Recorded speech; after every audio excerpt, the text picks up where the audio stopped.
पाकिस्तान और अफगानिस्तान की दोस्ती में बहुत बड़ी दरार पड़ती दिखने लगी। अफगानिस्तान के रक्षा मंत्री मुल्ला मोहम्मद याकूब ने पाकिस्तान पर गंभीर आरोप लगाए। अफगानिस्तान को लगता है कि पाकिस्तान उसके दुश्मनों की मदद करने में लगा हुआ है, जिस पर पाकिस्तान से सफाई देते नहीं बन रही। पाकिस्तान और अफगानिस्तान के बीच पिछले कई महीनों से तनाव बढ़ रहा है। कभी पाकिस्तान में बैठे तालिबान का मसला हो या अंतर्राष्ट्रीय मान्यता का मसला हो, ऐसा कई बार हो चुका है जब अफगानिस्तान और पाकिस्तान के बीच दूरियां बढ़ती हुई दिखी हैं। लेकिन अब तो तलवारें खिंचने की नौबत दिखने लगी है। जिन तालिबान के लिए पाकिस्तान ने बरसों तक अमेरिका को नाराज किया, उन्हीं तालिबान का अब पाकिस्तान से भरोसा उठ गया। तालिबान मानने लगे हैं कि अब पाकिस्तान ही उनके खिलाफ साजिश रच रहा है। उन्हें लगने लगा है कि अमेरिका जैसे उनके दुश्मन की मदद खुद पाकिस्तान कर रहा है। इस नए विवाद की जड़ में है अल जवाहिरी की हत्या, क्योंकि अलकायदा के सरगना अल जवाहिरी को अमेरिका के ड्रोन ने पिछले महीने काबुल में मारा था। उस वक्त अमेरिका ने बताया था कि ड्रोन से दागी गई मिसाइल ने सटीक निशाना लगाया। और लोन देने वाले आपकी मदद नहीं करते, वो लाभ कमाने के लिए देते हैं। तो कौन अच्छा है और कौन बुरा है, जानना चाहते हैं तो फ्रीडम ऐप को अभी डाउनलोड कीजिए। अल जवाहिरी मारा गया, लेकिन अमेरिका ने यह नहीं बताया था कि जब ड्रोन से मिसाइलें दागी गईं, उस वक्त वो ड्रोन कहां था।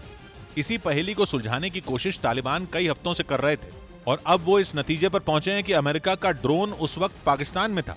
मतलब यह कि पाकिस्तान के पेशावर या उसके आसपास की किसी जगह पर अमेरिका का ड्रोन पहुंचा, जहां से काबुल तक की दूरी लगभग 200 किलोमीटर ही है।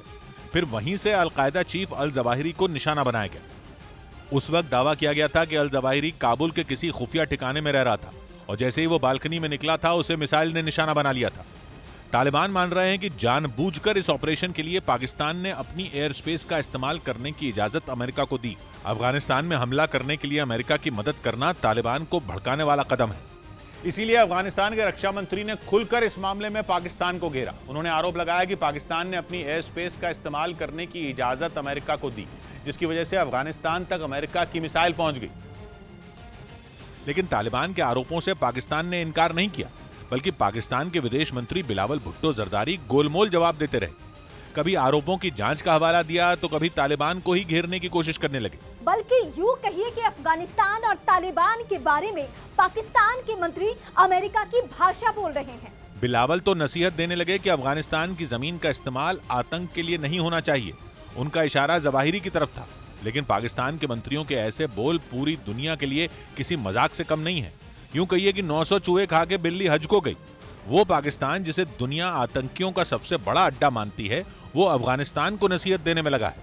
ऊपर से अफगानिस्तान के रक्षा मंत्री मुल्ला मोहम्मद याकूब को भी टारगेट करने की कोशिश हो रही है। पाकिस्तान की सरकार के एक आधिकारिक बयान में यह तक कहा गया कि अफगानिस्तान ने कूटनीतिक मर्यादाएं लांघी हैं।